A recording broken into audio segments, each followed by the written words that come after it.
Hello and welcome, Yogi Amandeep Singh. And thank you. I want to really thank you for taking the time out to have this discussion. I know I reached out to you last week and I had a phone call conversation with you, and I said, you know what, I wanted to talk about the Dasum Duar, the 10th gate. And you said, you know what, why don't we jump on Zoom and we can have a discussion and we can share our conversation with the rest of the world as well. And I said, okay, let's do that.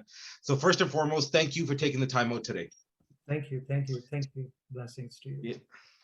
Okay, awesome. So, that was a question, really. I mean, I wanted to hear from you, and I really wanted to kind of go in and have a discussion deeply into the Dasam Duar and the 10th gate. So, I mean, I can't really ask a deeper question than that. I mean, I'm going to let you just kind of flow and kind of get into that if you don't mind, right? So, what is, first of all, if somebody were to ask, what is the 10th gate? And then after how do you approach or open the 10th gate or enter that dimension or whatever it is? So we'll start from there. Yes, it's a beautiful question, and it's a question on our being, who we are in our higher form. The existence is divided into many dimensions, and Guru Okay. Nanak says patala patal, lak agasa agas. Not necessarily dimensions beyond dimensions and world beyond worlds outside, but it's also referring to dimensions beyond dimension and worlds beyond worlds, realms beyond realms in our own being. Every moment we are changing a dimension. We are entering a different dimension each time we breathe, each time we move, each time we talk, each time we see, each time we hear. So we are entering different dimensions. We are never in the same location all the time. Okay. This is our reality in the realm of time and space, which we call Kal. So we are constantly moving, multiple dimensions. And if we were to divide these multiple dimensions into just two main dimensions, that will be matter and spirit. Okay. That will be Shiva and Shakti in the Sanskrit, terminology. Or we can call it known and unknown. So these are the two dimensions. And in the known, there are multiple dimensions, subdimensions. In the unknown also, there are multiple dimensions that are unknown, beyond, and beyond. If I were to give you an example, for example, our body, this is the known dimension. But within the body, the bones, I can't perceive them directly, although it is part of the known dimension. I need certain tools to assess those bones and veins that exist in me in the known dimension. Right. So our ordinary reality is veiled. Even the known is veiled. What to say about the unknown? So this known and unknown. In the unknown, there are parts of our existence due to which we are existing in the known reality, but we don't necessarily perceive them through our five senses. Even the five senses are limited. I can't even see my bones, even though it is in the known, it is in the the realm of matter. So how to assess and how to know the greater you and the wider you, that you which is connected with reality in the realm of matter, in the realm of this time and space, we call nama and rupa, name and form. This is name and form. Everything around you is name and form. To go beyond these name and form, those who have meditated, those who have gone within themselves, they found out that there were multiple dimensions due to which we are existing, and in those dimensions, you and me and all that exist are one. Okay. So let's start our journey towards this unknown dimension. Right. Journey starts with the breath. Okay. Whatever journey starts with the breath. So let's start with the breath. Right. One breath from here. You also take the same breath from here. So when you Here, say from here, this here, your point. Okay. right here, this here, it's a shared space. Right. Right here, which is for you right here, and this here is just here. That here which you are experiencing is nearer to you. Why? Because you assume that you are localized in this time and space. But if I was to delete you and I was to delete myself, there is no here that is closer to you. There's no here which is closer to me. Right. So our localization creates an illusion between here and there, near and far. Gaave ko japa dise dur, gaave ko vekhe hagra dur. Some see the reality very close, some see the reality very far away, depending on how you localize and how much you localize yourself in this time and space, in this frame that you are. Okay. One breath goes in, one pavan guru goes in, and as the breath goes in, it divides itself into 5 winds. One prana goes in, divides itself into 5 winds. Prana, apana, samana, udayana, and vyana, which means the wind that glues you, the wind that uplifts you, the wind that grounds you, the wind that unites you. This is what it means. So that one breath gets divided into those 5 forms. 5 winds in the body. 5 winds. Okay.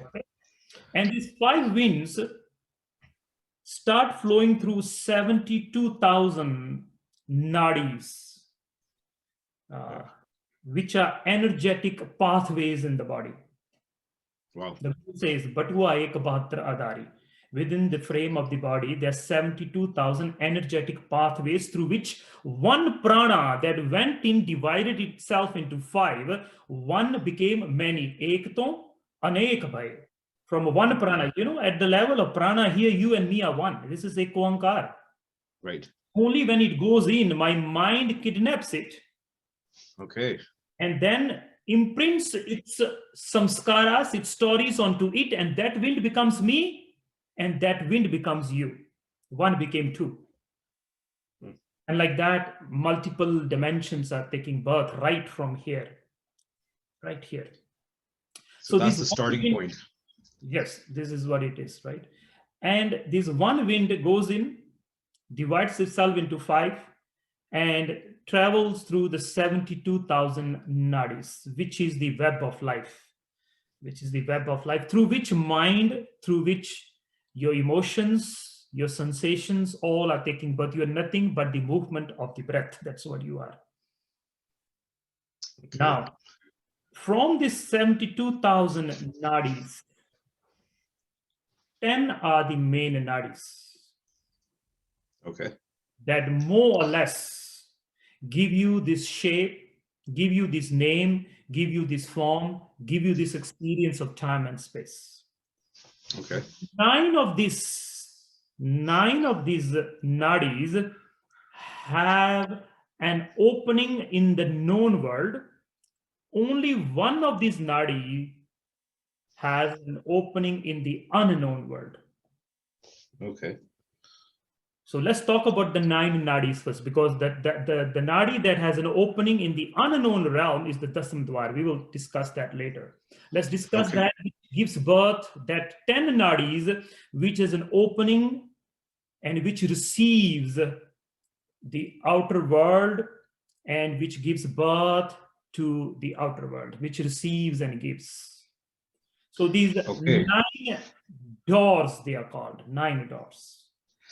So that one breath becomes 5 winds. The 5 winds, one of those winds goes into the 72,000 pathways, which are the 72,000 nadis. All the 5 winds. All the 5 winds starts traveling, and you are born. So all five of those go divide between those 72,000. Out of those 72,000, 10 become the main. The 10th one is the unknown, which we're going to talk about, the Dasam Duar, and the 9 are the ones that you're going to talk about, the known ones. Perfect. Okay. So where are these 9 nadis through which we receive and perceive the world, which gives birth to the world and which swallows the world? Okay. So Ida, the left nostril, this is where it ends. One. Other one is here, Pingala. 2. Ida and Pingala at the right nostril and the left nostril. Okay. The tip of the tongue. Okay. So you have the left nostril, Ida, and you have the Pingala. Okay. Yeah. And then you have the tongue, the mouth, you can say, that is called the Saraswati Nadi. Okay. Okay. And followed by the right eye, which is known as Hastajiva, and the left eye, which is known as Gandhari. And then you have the left ear, which is known as Yashvani. And then you have the right ear, which is known as Pushpa. Okay. And then you have the Kuhu, which is the sexual organ. Okay. And then you have Shankhani, which is the anus. Okay. So you got the 9 names? Yeah. Okay. So these are the 9 doors. Now darwaje Paragat kiye. 9 doors are in the known realm, in the manifested realm. Dasma Gupta Rakhaya. The 10th is Gupta, is in the realm of unknown. Okay. Now that begs the question, why is that? So this is the spiritual journey. In order to open that 10th, the unknown, is there something that we have? When you, the way you assess these 9 doors, like that, you become aware of that unknown door. It's not that it's not activated. It is activated. It is through this 10th gate that the primordial dust is falling into you and you are receiving the grace, receiving the life. According to the teachings, the primordial sacred nad, okay, from the North Star, Dhruv, falls down onto the earth. And the location where this stardust falls is known as Mount Samiru, where Guru Nanak went and met the yogis, and where he composed the last portion of Japji Sahib, where the Guru says, Ades to say Ades, Ad Anil and Ad Anad Jug Jug Ekovis. Those bodies were recited in Mount Samiru. And Mount Samiru is known as the center of the known universe. Wow. The Bhu Mandala is called the Bhu Mandala. In the center of the known mandala, the known universe, it is in the center. And that Samiru mountain corresponds to the spine. Wow. And in the spine now is that 10th nerve or the 10th nadi, the energetic pathway, right in the center of the spine.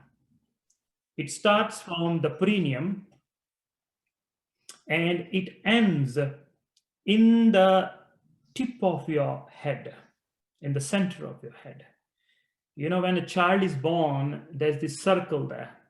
Exactly that location, the 10th gate is manifesting and receiving the primordial stardust, which is the source of our life, our connections with all. Now, this exact location where this location is, that is known as Brahmarandra. Brahmarandra, which means that which connects you with the non-local reality. This is the localized reality. Yeah. Localized. Okay. It can be mapped in time and space. But there's a part of you which cannot be mapped. Non-local reality, Brahmarandra, that's what it means. Okay. That point which dissolves and swallows your localization. Ordinarily, we are only in the 9 doors. And when you assess the 10th door, you lose your individuality. You experience your totality. In the words of Guru Nanak, Ek Oankar, you and me and all that is one. So there's a sacred chamber in the body which holds the code of totality. Sitting in that space is known as posture, yogic asana. That is awakening, that is enlightenment. And this exact location where this point is, that's called the Brahmarandra. And this is where you do your juda, the yogis, you tie your hair on the head. So this is where you tie your juda. It's called, the Guru says, juda sir ke mad pag. The juda, the knot of the hair, should be done in the center of the head where the Brahmarandra is. Now, if you have seen in our modern society, the judas, the knot has come forward. Right. And if the knot is here, if you do tie your hair around here, it blocks your pituitary gland. Wow. It blocks your pituitary gland. You cannot move forward. You will be stuck in the past. The juda, where the juda is done, sometime back, there was this trend in India also, where, they will do 2 judas and they will tie a turban that will look this, this way. I don't know if you're aware, sometime back, about 10, 15 years ago, there was this trend. And they will do 2 judas. If you do 2 judas, you break your electromagnetic field. Okay. You tear your electromagnetic field if you do 2 judas. So what are the consequences of breaking the electromagnetic field? You will not be intuitive. You will not be, you will only dwell in the negative and the positive mind. You will have no access to the neutral mind, which is the intuitive mind. Okay. So either you will be negative or you will be all connected with positivity, negativity, and you will never experience the neutrality of existence. You will never be a seer. You will only, every moment, you will be in the realm of reactivity. You will react to everything more than anything else. Now, if you do your juda in the center, which is the, the juda sirke madhapag, do the juda in the center of your, your head. That is where the pineal gland is located. And if you tie a juda, there's a constant pull on that point. And that activates a sense of alertness and a sense of awareness, a sense of presence all the time. Something on the head is always, there's a slight pull. There's a slight pull. And stimulation of a sort. You're constantly being stimulated. You are in the now. You are held. That's what it means. You are held in that location, which connects you with totality. Now that's called the Brahmarandra. Now, where is Dasum Duar then? Now this Brahmarandra extends 10 fingers above your head. Okay, so it starts from the perineum, travels all the way up. What part of the cranium? In the center, right in the center of the perineum. Okay. And this is all in the energetic body. It's not in the physical body. All the stuff that we're talking about, all these nadis. So these are the corresponding points in the physical body. They are existing in the energetic body. Okay. So there's a physical body, there's an energetic body, there's an astral body, there's a subtle body, there's a radiant body, there's a nirvanic body. So the dimensions beyond dimensions. So what we are referring to now is from the perspective of the energetic body. Okay. Okay. So then you have the Brahmarandra, and the Brahmarandra extends all the way up. 10 fingers above your head. And the Guru says, Tra sat ungal vayodu shunya sach aharu. There's a sutra on that. Tra sat, 3 and 7, 10 fingers above your head. That is where existence and you are in unity. Where these 10 fingers are, that's where the Dasam Duar is. Okay. So Dasam Duar is not in the physical realm, it is in the energetic realm. It is the highest point in your field. So if your aura is strong, then it's 10 fingers away from you. If your aura shrinks, the Dasam Dwar becomes lower. The maximum it can go is 10 fingers. And that's why if you see the Nihangs in India, they wear these huge damalas. And the reason for that was initially in the beginning of the time when this whole tradition started was anyone whose Dasam Dwar was active or activated to such an extent, that they have to cover this whole location. And not only that, they have to have a farla. If you have seen, they have a farla, they have this cloth coming out, which represents the flowing out of the Ganges, flowing out of the Ganga, the sacred nectar that flows out of you as the Dasam Dwar is awakened. So not every Nihang wears a farla. Only whose Dasam Dwar is in totally activated, they will wear the farla. This was the science. Although much of this association is gone today, people are just wearing it for the sake of wearing it. Yeah. But this is the science behind it. So that is the Dasam Dwar, exactly 10 fingers above your head. And that is the 10th gate through which you experience unity with the totality. Now also it is happening, just that you are lost or you're caught up in these lower 9 doors. Now darwaje pragat kiye, dasma gupt rakhaya. Now how to assess that? When you control what goes in through these 9 holes and control what goes out of these 9 holes, okay, you will automatically have access to the 10th gate. So right seeing, right hearing, right talking. So when these 9 doors are in your control, when you can shut them when you need to shut them, they are under you, not you under them, and then you can assess this 10th gate. So closing of the eyes, bringing the awareness inside, and chanting a mantra or closing the mouth and holding the breath and applying the locks of life is one of the simplest way to assess this Dasam Dwar.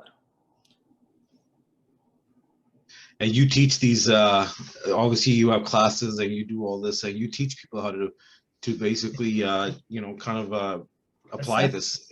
Yes, assess that. But in simple, if, there are many ways to assess this. Where the simplest method is to recite Bani, recite Shabad.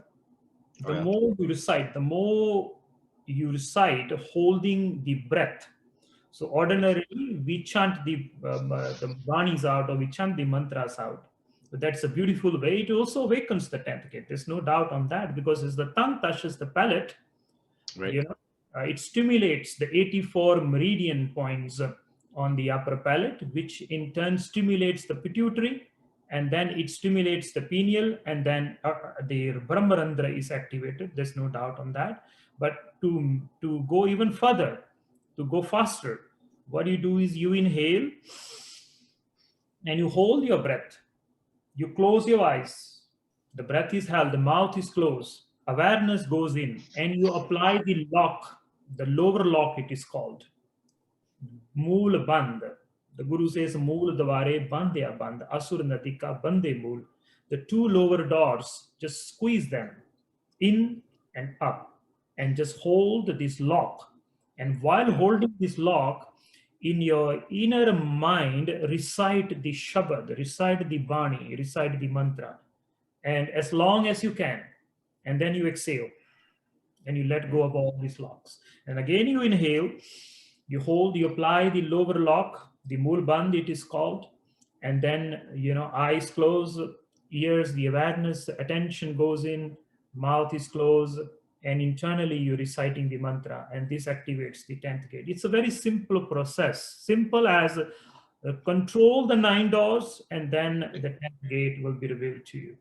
Although it is already revealed, just that you're not aware. You are lost in the 9 gates, so controlling the 9 gates give you access to the 10th gate.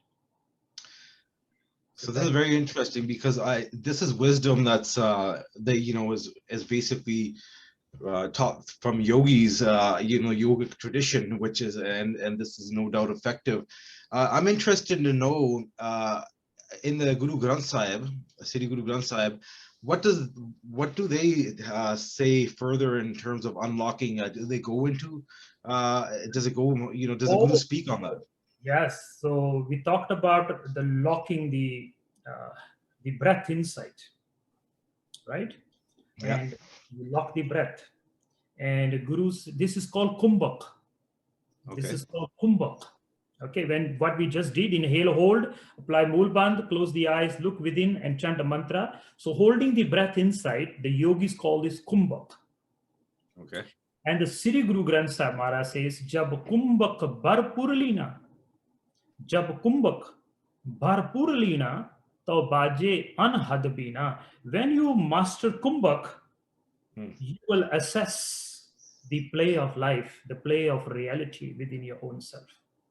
And as far as Mool Bandh is concerned, the Guru says, Asur Nadika Bande Mool, Mool Dware Bandeya Band. That's the sutra for that. And as far as the breath, inhaling and holding is concerned, the Guru says, Jog Jugat Kat Sed Kar Pavana Theraye. Pavana Theraye. Pavana, breath, Theraye. Hold. Right. Hold. The Guru says, Theraye. Pavana Theraye. Tab Khat Chakra Saje Kure. Then the chakras will open up. Tab Khat Chakra Saje Kure. Activate. Right. Gagana Karsha, you will assess the Gagana, which is the Brahmarandra, which is the Akash. There's a Gata Akash, there's a Chita Akash, and there's a Maha Akash. So these are the 3 spaces. Gata Akash is the space within the body. Chita Akash is the space within the mind. And Mahakash is that universal space which you and me share. It is called Gagana Mandala. It is called Gagana Mandala. Gagana Mandala. And Guru says, Gagana Karshai, you will enter the Gagana, the Gagan, the Mahakasha, and you will experience the unity of being. So all these, Guru Granth Sahib is it's the Guru for the whole humanity. The yogic wisdom is inside. Whatever wisdom you want to search depends on you. If a yogi comes and searches the Guru, he will find yoga, and if a bhogi comes, bhog, then he can even search bhog from the say Guru Granth. So it all depends on you. So what really kind of to break it down in a simpler method, like it really comes down to conscious awareness and control over these 9 what we call energetic doors, right? In order to really stimulate and get the 10th gate or the 10th Dasum Duar. It's really, like you said, it's always there. It's just about us being aware and to kind of tap into that, right? Is that something and then doing what you said in terms of with that breath exercise, and then the reciting the shabads, because it's tapping on the meridians and it's helping activate everything. So it's there. It's not like something it's not there. It's just a matter of how we're going to tap into it, right? Yes, it's just awareness. Now you are aware of what comes in and out of your eyes. You are aware of what you are hearing. You are aware what you. So similar to these, just locking Moond liye darwaje. Guru says Moond liye darwaje. Close all the doors. Right. Close all the doors, and that's what we did. We closed all the doors. Moond liye darwaje, to bajiele anhad baje, and then you will experience the anhad nad, which is the cosmic frequency.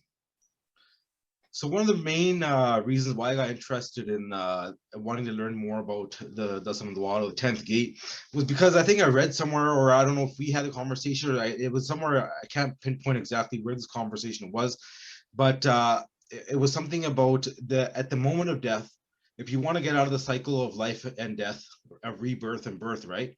Your soul can leave through the 10th gate. Yeah. And and you can get out of that cycle of basically. So I don't know if that's correct or not, or if I maybe misunderstood, but Yeah. well, can you go into that? Like, is that something that is, Yeah, we had this question sometime back, I remember. So okay? what happens is that there are 7 seats of consciousness, 7 seats of Right. awareness in you. So these are the 7 seats. Some traditions, divide them into 7. Some traditions divide them into 8. There's some traditions divide them into 21. In the Sri Guru Granth, it is divided into 6. She Kar, She Guru, She Upades, Khat Name Kar Kothdi Badi. There are 6 pillars that sustain you in the realm of time and space. So you have the first seat of consciousness or awareness or the mind, which is the Muladhara chakra. And then you have the second, Swadhisthana chakra. And then you have the Manipura. And then you have the Anhata. And then you have the Shuddha. And then you have the Agya. And all, as I mentioned, there are more divisions, but these are the main. Now, if you are always concerned about world worldly Maturity. pleasures, survival, survival, pleasure, power, then your awareness or your consciousness, your mind is still in the first 3 chakras. The first chakra is survival, second chakra is pleasure, and the third chakra is power. So if your whole life is based around these 3, then you are in the 3 lower chakras. And at the time of death, if your awareness or your consciousness is only dwelling in this location, at the time of death, your consciousness or your awareness can only leave through the door which is the closest to it and which is the lower 2 doors, the sexual organ and the anus. So if your consciousness is there, your awareness will leave the physical body through that doors. And they say if you live through those doors, then you reincarnate into lower life form.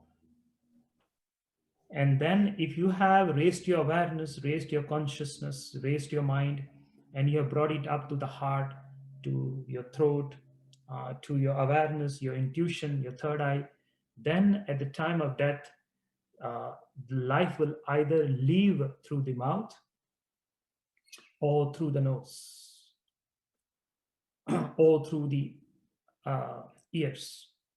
And if life leaves through these doors, then you come back as a human being. And then if life lives through the eyes, then you reincarnate into higher realms, the higher dimensions. Now, if your essence or your consciousness have been elevated to such an extent and that you have now assessed the Dasum Duar, because that's where you are at the time of death. And if your awareness is there in the 10th gate, then at the time of death, your awareness, your life will live through the Brahmarandra, live through the 10th gate. And those whose awareness life lives through the 10th gate, they become mukta, they attained nirvana. So they become one with God. Jyoti Jyot Mili Sampurna Thiya Ram. So where your life lives, accordingly you can tell if that person is going to be reincarnated in the lower life forms or higher, or come back as a human, or is he or she in the realm of nirvana or mukta. So this That's is interesting, because an example of that would be, so when somebody passes, we see sometimes some human beings, they will urinate, or they will defecate, or they will have something from the nose leak or from their eye leak, and exactly. Those are the so signs. those are the signs. Now so the best way, and is that like something that during that moment of death, where our thoughts are? Is that usually where it's connected with? Yeah, Or if it's you just have how we've been trained, practicing our life, yeah, how we've been living out our life? if you have trained yourself to be in the higher realms, then Yeah, life will live from there. But if you were constantly engaged into the qualities of the lower chakras, right, and you cannot come out of those chakras at the time of death. And Guru says, "Abana pajas kabapai, ave ant na bhajya jai." right, If you don't meditate now, or you don't uplift yourself now, when will you uplift yourself? At the time of death. Wherever you are, from there the life will leave you. So start elevating yourself, start uplifting your consciousness, start uplifting your awareness. right. Hmm. In this time of especially these days, where we're being propagated, and with the media overload and a lot of fear being thrown at us, so that really is, where most of the world right now, it's sad to say, but they're living in a lower state. And so what can they do? Like, I know there's so many things, I mean, that you can mention, but if to really start on the path to elevating, and getting on this path of not wanting to be reincarnated at lower frequencies or lower levels, so you really want to start, you want to start lifting yourself up so that you give yourself the best chance during the moment of death. What advice would you have for people listening? Yes, so simple as inhaling, Mm, holding, okay, and chanting a mantra. Simple. If you don't know any locks or whatever, it doesn't matter. Just yeah, inhale, hold the breath, and recite any mantra. Any okay, mantra. So this is the best way to open up the receptivity, open up intuition, open up. When you hold breath, right, you are holding life, right, and when you hold life, you become alive. You become conscious, you become intuitive, you become receptive. You know what right. is right and what is wrong. Only if you are half asleep, uh, then only you will not know what is right and what is wrong for you. But if you're fully alive, you're fully engaged in the here and now, there's nothing that you will not be aware of, and you can direct your life accordingly. Awesome, man. So if anybody, whoever's listening, I'll be honest, you have no excuse, zero excuse, because it's not something that's complex or complicated. It starts as easy as you said with your breath, and as simple as the mantra. And the mantra, if you're confused or what mantra, if you're a Punjabi, if you can, it's as easy as the moon mantra. It's as easy as maybe Waheguru mantra, right? And then you can go into your own, whatever you resonate with. So there is no excuse at the end of the day to start getting on this path of really elevating yourself. You're not doing this for anybody else. You came alone, you're going to leave alone. And it's really for you alone. At the end of the day, it's for your own. And this is awesome. This is really something that I think we're really going to share here, and try to get it into as many people's whatever their hands, or getting them viewing this, because it's nothing that's complicated. If I can if I can understand this and I can ask questions, I'm pretty sure anybody can. At the end of the day, it's really about wanting to better yourself. And and there's so many forms. You can't just be stuck in this earth form and material stuff. That's all coming to you, it's all there. But at the end of the day, we know that we're going to die, we're going to leave. And are you prepared? And it's not about being scared, it's about really being, that's the real reality at the end of the day, right? Exactly. That's the only Yeah, truth. That's the only yeah, truth. Yeah, one day you will not be. That is the truth. that is the truth, ultimate truth. Is there anything else you would like to add, or is that a wrap? I think it's simple, the message again, I'm going to repeat myself is, connect with your breath and Right. connect with your life. And when you connect with your life, you become alive, you become more conscious, you become more present, and you can direct your life. Perfect. Once again, I want to thank you for taking the time out and sharing this message. And you have a great day, and God bless. Thank you. Satnam. Satnam. Yes.